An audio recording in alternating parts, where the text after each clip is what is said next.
તો એમણે ક્યારે એવો આગ્રહ ના રાખ્યો કે એમના જેવા જ તમે પણ નિશાનેબાજ થાવ, કે તમે પણ આટલા અદ્ભુત રીતે પેલી બાર બોરની બંદૂક ચલાવો, કે એવું કંઈ એમણે આગ્રહ ના રાખ્યો એવો? ના, એ પોતે ખેડૂત હતા, પણ હું સૌથી મોટો દીકરો. જી. એટલે એમને થયું કે મારા દીકરાને સારી રીતે ભણાવવું અને એ IAS ઓફિસર થાય. જી. પણ ભાઈ આપણામાં તો કંઈ એવી બધી લાયકાત નથી કે આપણે IAS ઓફિસર થઈએ. પણ લોક સાહિત્યના રવાડે ચડી ગયા પછી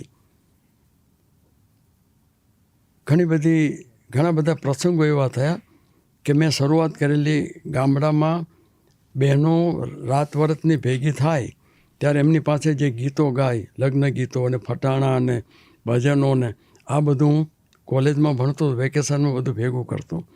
એટલે એ વખતે કોલેજનું ભણતર એટલે બહુ મોટું ગણાતું. ગામમાં પહેલો હું કોલેજમાં ભણવા ગયેલો તો મારા ફાધરને કે આ તમારો દીકરો કોલેજમાં ભણે છે ને બૈરાના ગાણા લખે છે, અને કોઈક સમજાવો. પછી અકળાય એક વાર મને કહે તને ભણાવી ગણાવીને આ 25,000નું પાણી કર્યું, એના કરતાં ગામના શેઢે તળાવડી ગળાવી હોત ને તો મૂંગા ઢોર પાણી પીને આશીર્વાદ આપે. આ શું ધંધો લઈને બેઠો છું. પણ એમને ખબર કે ભાઈ એને આ પ્રકારનો રસ છે, એટલે પછી મને બહુ એ નહીં કરતા. પણ છતાંય એમને એવું ખરું કે ભાઈ ખેડૂતનો દીકરો છે એટલે અહીં આવે એટલે એને આ બધું ખેતી કામ એને જાણવું જોઈએ. રજાઓમાં વેકેશનમાં ગામડે ઘેરે ગયો એટલે મને કે ભાઈ આપણા સાથી આ ખેતરમાં ગયા છે તો એને ભાત આપ્યા, કારણ કે ત્યાં ખેતી કરતા હોય એને માટે ભાત લઈને જવું પડે. તો સવારના પોરમાં હું તો ભાત લઈને નીકળ્યો તો ગામના ચોરે એક માકડાવાળો મદારી માકડાને રમાડે. તો મને મજા પડી એટલે હું જોવા ઊભો રહ્યો. પછી હું પેલા માકડાવાળા મેં કહ્યું આ માકડું તારી ભાષા સમજે છે? કેવી રીતે? તું કે રતનિયા તું સાથે જાય તો કેવી રીતે જાય? તો બતાવી જોઈ. તો પેલો હાથમાં લાકડીને ઠુમક ઠુમક ઠુમક ચાલે. પછી મેં કહું તારી ભાષા કેમ સમજે? તું બોલે કે તારી ભાષા તો સમજે નહીં. તો મને કે અમે ઠુમકાથી ભાષા એને ઠુમકાથી અમારી ભાષા સમજે. તો પછી મેં દોરી લઈને ઠુમકું માર્યું તો પેલું માકડું મારા માથે બેસી ગયું. ઓહો! એટલે માથામાં ટપ ટપ કરવા માંડ્યું. એ વખતે મારા ફાધર ઢોર પાવા માટે બજારે નીકળ્યા. મને કે આ ધંધો મૂકી દે માકડા રમાડવાનો. મદારી ભેગો તું આ મદારી થઈને માકડા રમાડે તો આમે તું લુંગી પહેરે તો તારી સાસરીમાં જા ને માકડા લઈને તો તને સારા પૈસા મળશે. એટલે પછી મેં પેલી માકડાની દોરીની ઠુમકી મારીને તો માકડું આવું ફાધરની પાઘડી ઉપર જઈને બેસી ગયું. અને પછી તો બાપ દીકરાની રમત જોવા માટે લોકોને આખા ગામને મજા પડી ગઈ. સો એ જ પિતાશ્રીએ પીઠ થપથપાઈ તમારા કામને લઈને, જ્યારે એમણે જોયું કે તમે હવે એક સંશોધક તરીકે, સાહિત્યકાર તરીકે, લેખક તરીકે આટલું બધું નામના મેળવી છે, આટલું બધું પ્રશંસા મેળવી છે, ત્યારે એ પિતાશ્રીની છેલ્લે લાગણીઓ બદલાઈ હતી એમ તમારા ઉપર? એમણે ક્યારે? બિલકુલ. પછી તો એમ કહેતા કે આ મારો દીકરો છે, એમ નહીં હું એનો બાપ છું, એમ ગૌરવ લેતા થયા. કારણ કે પછી તો આકાશવાણી ઉપર વાર્તાઓ મારી આવવા માંડી, પછીથી છાપાઓમાં મારી કોલમો આવવા માંડી. અને પછી તો એ ખૂબ પ્રસન્ન હતા કે ભાઈ ના, તે જે કંઈ કર્યું છે એ યોગ્ય કર્યું છે, અને ખૂબ ખૂબ ખૂબ રાજી હતા. એટલે શરૂઆતમાં ભલે એમણે કદાચ થોડોક ટકોર્યા હશે, પણ પાછળથી બહુ ખુશ હતા. પછી તો ખૂબ ખુશ હતા. મને કે ના, તે પકડી લાઈન તારી બરોબર છે.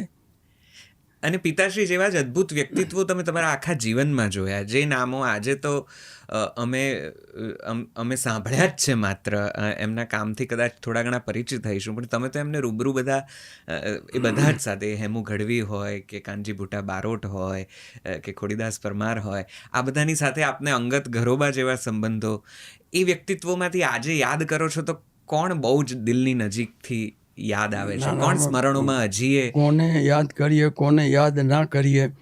કારણ કે એટલા બધા મહાનુભાવો સાથે મારા સંપર્કો. કારણ કે હું ભણતો ત્યારે મને સાહિત્યનો શોખ, એટલે દર રવિવારે જુદા જુદા સાહિત્યકારો કેકા શાસ્ત્રીજી હોય, ઉમાશંકર જોશી હોય, જય ભીખુ હોય, આ પિતાંબર પટેલ હોય, આ બધાને રવિવારે મળવાનો મારો નિયમ.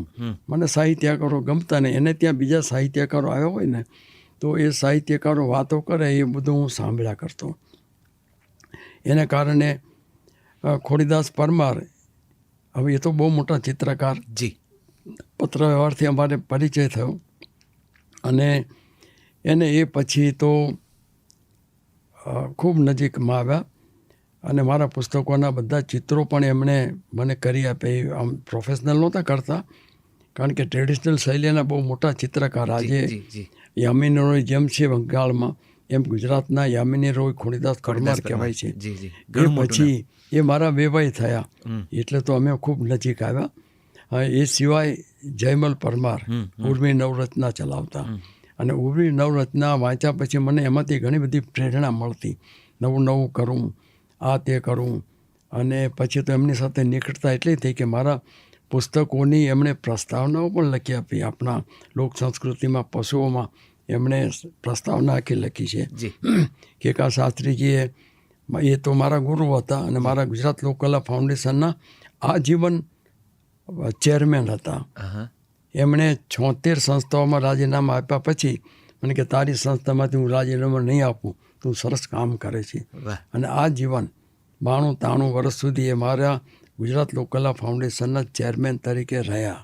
એનો મને ગૌરવ છે. કાગ બાપુ તો એ વખતે રતિકુમાર વ્યાસ એમના શિષ્ય, એમને ત્યાં આવતા અને 2-3 દિવસના પડાવ કરતા, રાતના ડાયરાઓ જામે. એમની સાથે પણ એટલો નિકટનો પરિચય કેળવાયો. આ રીતે જુદા જુદા સાહિત્યકારો, કલાકારો એટલી નિકટતા થઈ. દુલેરાય કારાણી, કચ્છના મેઘાણી જેને કહેવાય છે, એ પાછલી અવસ્થામાં એ અમદાવાદમાં રહેવા આવેલા એટલે એમની સાથે અમારી બેઠક ઉઠકો ખૂબ ચાલતી. મારા ઘણા બધા પુસ્તકોની પ્રસ્તાવના એમણે લખી આપી છે. જયમેલભાઈએ લખી આપી છે, ખોડીદાસભાઈએ લખી આપી છે, કેકા શાસ્ત્રીજીએ લખી આપી છે. એ મારું સદભાગ્ય છે કે આવા મહાનુભાવોએ મારા પુસ્તકોમાં સરસ રીતે પ્રસ્તાવનાઓ લખી આપીને મારા કામનું એપ્રિશિએટ કર્યું.